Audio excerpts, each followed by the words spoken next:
అప్పుల బాధలు వెంటాడుతున్నాయా? అయితే 6 జేవిఆర్ వారి జాతిరత్నాలు ధరించండి. హలో అండి, అందరికీ నమస్కారం. నేను మీ కట్టా కార్తీక్. ఎట్టకేలకు మావోయిస్టులు లొంగిపోవటానికి సిద్ధపడ్డారు. సాయుధ పోరాటాన్ని విరమించటానికి సిద్ధపడ్డారు. వనం నుంచి జనంలోకి రాబోతున్నారు. అడవుల్లో తుపాకులు మోగబోతూ ఉన్నాయి. తుపాకులు మోత ఆగబోతూ ఉంది. ఒక మంచి పరిణామం. భారతదేశ చరిత్రలో ఒక సువర్ణ అధ్యాయం. బెంగాల్లో పుట్టిన నక్సలబరీ ఉద్యమం ఈరోజు ఆగిపోబోతుంది అనేటువంటి వార్త నిజానికి ప్రజాస్వామిక వాదులు అందరికీ కూడా ఒక మంచి వార్తగా మనం చూడాలి. ఇంతకుముందే Maoist special zone committee Anant పేరుతోటి, వాళ్ళ పార్టీ అధికార ప్రతినిధి అనంత్ పేరుతోటి ఒక లేఖ విడుదలైంది. 3 రాష్ట్ర ప్రభుత్వాన్ని రిక్వెస్ట్ చేస్తూ, మధ్యప్రదేశ్, మహారాష్ట్ర, ఛత్తీస్గఢ్ 3 ప్రభుత్వాల ముఖ్యమంత్రులను, డీజీపీలను రిక్వెస్ట్ చేస్తూ ఒక లెటర్ విడుదల చేశారు. మేము పొలిటి బ్యూరోలో అనుకున్నాం, కానీ ఆపరేషన్ కగారు ఫలితంగా చెట్టుకొకళ్ళు పుట్టకొకళ్ళు అయ్యారు కదా మావోయిస్టులు. అందరితో సంప్రదించి, జోనల్ కమ్యూనిటీతో సమర్థించి సాయుధ పోరాటాన్ని విరమించడానికి సూత్రప్రాయంగా మేము నిర్ధారించుకున్నాం. ప్రజాస్వామ్య కేంద్రీకరణ సూత్రానికి మేము ఓకే చెప్పుకున్నాం. ప్రజాస్వామ్యంలోకి రావటానికి, ప్రజా జీవితంలోకి రావటానికి, ఎన్నికల ప్రక్రియలోకి మేము రావటానికి సిద్ధపడుతున్నాం. మాకు ఫిబ్రవరి వరకు టైం ఇవ్వండి, అంటే ఈ 3 నెలల సమయం మాకు ఇవ్వండి, అంటే ఆపరేషన్ కగారు ఆపండి అని చెప్పేసి ఒక రిక్వెస్ట్ లెటర్ని అనంత పేరుతో రిలీజ్ చేశారు. ఒక మంచి పరిణామం నిజంగా కూడా. మావో చెప్తాడు, ప్రజల చైతన్య స్థాయిని బట్టి పోరాట రూపం ఉండాలని. నేను రెగ్యులర్గా మావోయిస్టుల మీద కగారు నడుస్తున్నప్పటి నుంచి రకరకాల సమయాల్లో రకరకాల వీడియోలు చేశాను. పరిస్థితులు మారిపోయినాయి, జనం ఆలోచనలు మారిపోయినాయి. నక్సల్బరీ ఉద్యమం పుట్టినాడు గ్రామాలు జనాలు మావోయిస్టులకి సపోర్టు పలికిన మాట వాస్తవం. ఆనాడు ఉన్నటువంటి పరిస్థితులు వేరు. ఆనాడు నక్సలెట్లు మాకు అండా అనుకునేవాళ్ళు, కానీ ఈరోజు ఏమనుకుంటున్నారు? మావోయిస్టులు శాంతి భద్రతల సమస్య అనుకుంటున్నారు. మావోయిస్టుల వద్ద విధ్వంసం జరిగిద్దేమని భయపడుతున్నారు. ఒకప్పుడు అండా అనుకున్న వాళ్ళని చూసి భయపడేటువంటి పరిస్థితులు వచ్చేసాయి. అంటే పరిస్థితులు మారిపోయినాయి, ఆలోచనలు మారిపోయినాయి. అందరూ కూడా ప్రజాస్వామ్య సూత్రాలకి కట్టుబడి ఉన్నటువంటి పరిస్థితుల్లో ఒక నలుగురు తుపాకులు అడవుల్లో పట్టుకొని జనం తరపున పోరాటం చేస్తున్నామని తామకు తాము జనం తరపున నాయకులు అనుకొని సోషలిజాన్ని సాధిస్తామంటే అయ్యే పనేనా? బయట సమాజంలో ఉన్న కమ్యూనిస్టులకే పరిస్థితులు బాగలేవు. కమ్యూనిస్టులు చెప్పే మాటలు ఇలా జనాలు వినగలిగే పరిస్థితుల్లో లేరు. ఇవాళ ఈ దేశంలో కమ్యూనిస్టులు పాలిస్తున్న రాష్ట్రాలు ఒక కేరళ ఒకటే ఉంది. దాదాపు కమ్యూనిస్టులు అన్ని రాష్ట్రాలు కోల్పోయారు. అంటే నిజానికి కమ్యూనిస్టుల ఆలోచనకి జనాల ఆలోచనకి మధ్య చాలా తేడా వచ్చింది.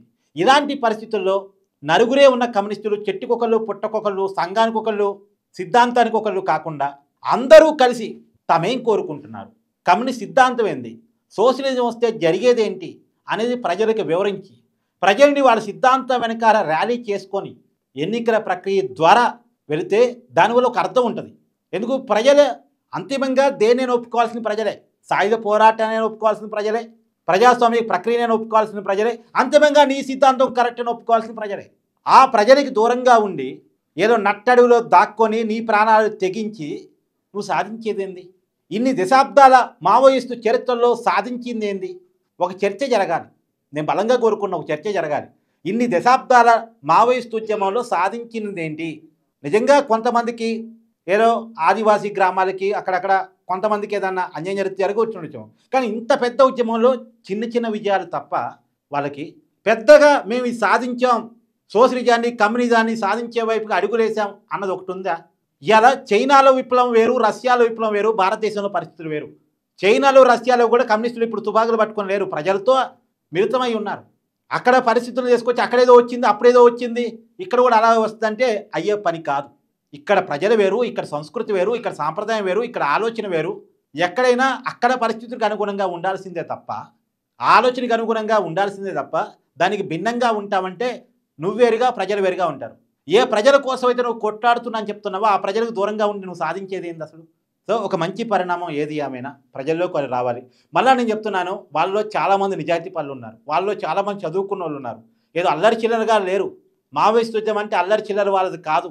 ఒక సిద్ధాంతంతో, ఒక నిబద్ధతతోటి వాళ్ళు తుపాకీ పట్టుకున్నాడు తెలుసు, చనిపోతామని తెలిసి చావటానికి సిద్ధపడి దాంట్లోకి వెళ్ళిన వారిని చంపేసి రాజ్యం చంకలు కొట్టుకుంటే సాధించేది ఏమీ లేదు. ప్రభుత్వాలు లేదు పోలీసులు వాళ్ళనేదో మేము చేసాం వాళ్ళనేదో చేసామంటే వాళ్ళు పోయిందే చావటానికి పోయినోని చంపేసి నేనేదో సాధించానంటే అదట్ట. కానీ నాకు బాధ అనిపించేది ఏంటంటే పోలీసులకి నక్సలైట్కి మధ్య వాదం ఎప్పటికప్పుడు గొడవ జరుగుతూ ఉంటుంది. పోలీసు వర్సెస్ మావోయిస్ట్ ఎప్పుడు తుపాకీ కాల్పులు జరుగుతూ ఉంటుంది. ఎవరి పోలీసు ఎవరి మావోయిస్టు అందరూ సామాన్యులే. పోలీసులు అంటే 100 కోట్లు సంపాదించిన వాళ్ళు కాదు కదా, వేల కోట్ల ఆస్తులు వ్యాపారాలు ఉన్నవాళ్ళు కాదు కదా. సామాన్యుడు చదువుకొని పోలీసుగా మారతాడు, ప్రభుత్వం తరపున పోరాటం చేస్తుంటాడు, ప్రజల తరపున పోరాటం చేయడానికి ప్రాణాలు అర్పించడానికి సిద్ధపడతాడు పోలీసు.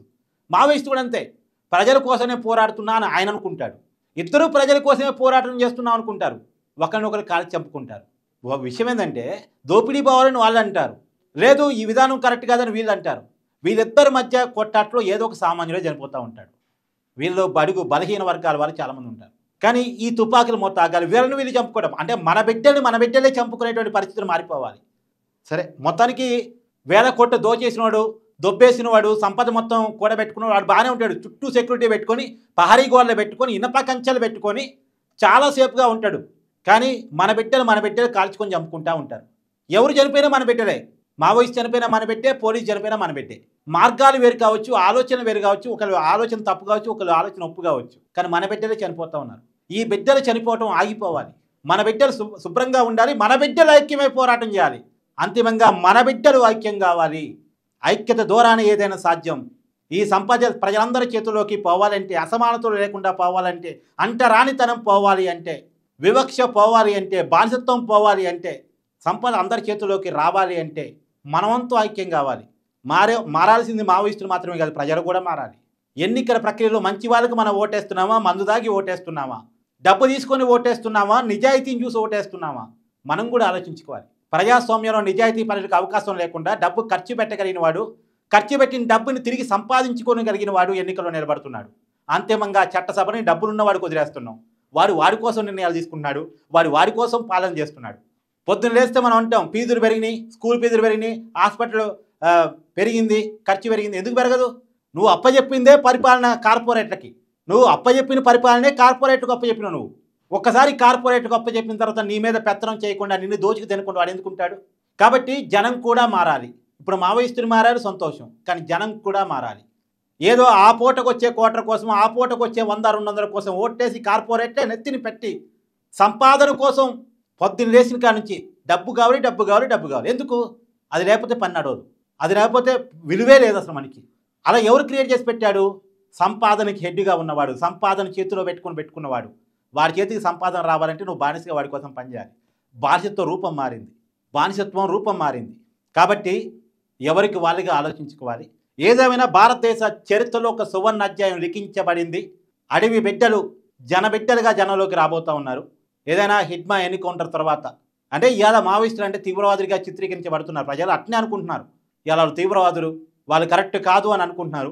ఇలాంటి టైంలో వాళ్ళు మారటం, వాళ్ళ ఆలోచనలు మారటం మంచి పరిణామం అని నేనైతే అనుకుంటున్నాను. మీ అభిప్రాయాన్ని కామెంట్ రూపంలో తెలియజేయండి. Thank you.